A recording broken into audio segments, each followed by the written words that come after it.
knock down a couple threes and get a high number 27. So it's kind of cool for all of Dub Nation to have a 50-50 shot of one of us winning, bringing it back to the Bay Area. So pretty cool.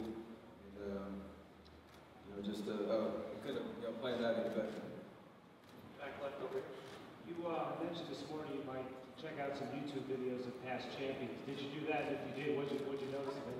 I actually turned on NBA TV and they were going through all like the 20 top moments in All-Star Weekend history and all that. There's about 4 or 5 of them that were the three-point contest, and most of the right-handed shooters were grabbing from the right side. And so I wanted to kind of set up the racks out there to be able to do that, and it obviously worked. So that might have been the secret I've been waiting for. Steph, did you end up making that bet with Clay? And also the other thing was, are you aware of what happened with your shoes earlier today, getting stolen? With the no, we didn't make a bet, but we were kind of talking to each other out there and having a good time, egging each other on.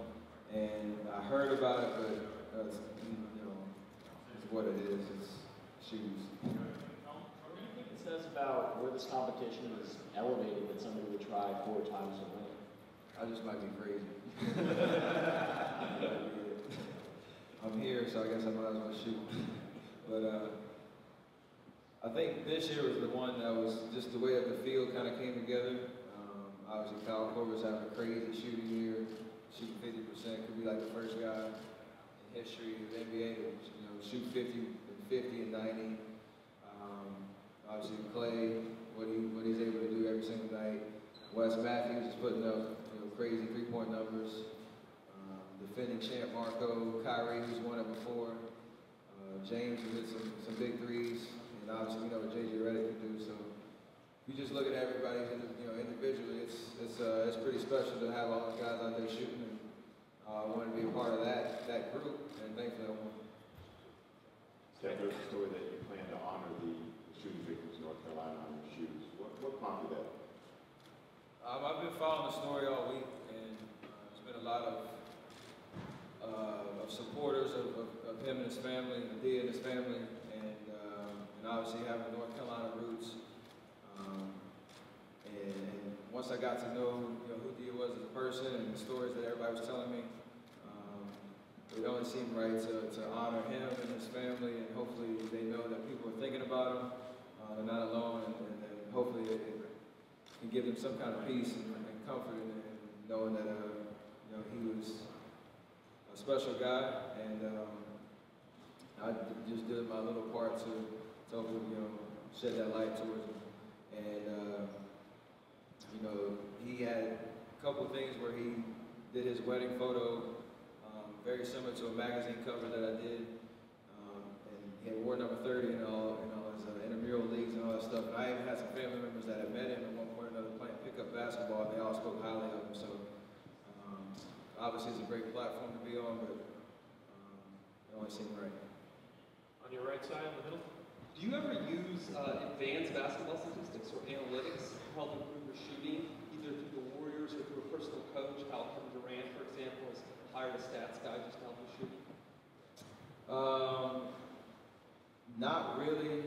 Most of it's kind of, I look at shooting charts to know where my hot and cold spots are, but mostly it's kind of just watching film and having a feel for the game. That's kind of how I learn the game and what I'm comfortable with.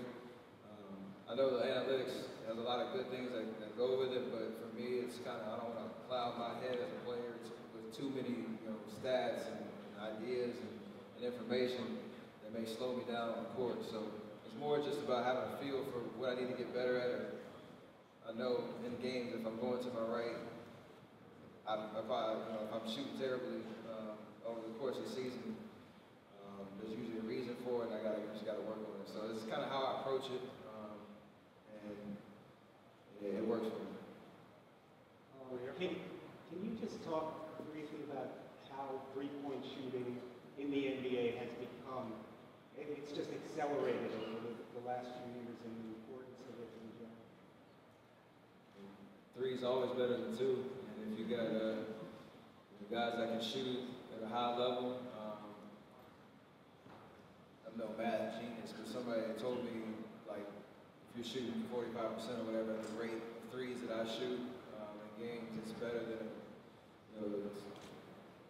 shooting, the same, or like, what is it, Rusty, you help me out? Like, it's like if I shoot like 4 or 5 threes, and my percentage is what it is, it's better than shooting 6 or 7 twos with a similar percentage.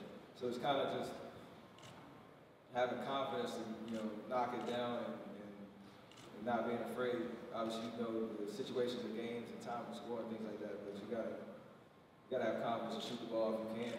And teams kind of, molded offenses to accentuate those talents, and it's cool to see. You were with your dad earlier out there. When he left, did he say anything? Give you any advice before the three-point shootout? No, we were all just mad that Chris Bosh keeps knocking us out of the shooting stars competition. That's it. He was worried about what my mom was going to go say when he got back into the stands. She's tired of coming and seeing him lose. Last question in the front row. Steph Curry from Sport 5 in Israel. While you were growing up, who is the three-point shooter you look up to, except from your father, of course? Reggie Miller. Not just because he's here. That was the guy I always watched the way he moved out the ball and made big shots. His form was very unique, so I didn't want to really emulate that, but just his talent level when it came to knocking down big shots and just as a two guard, which is a position I played, mostly growing up. I wanted to kind of be like him.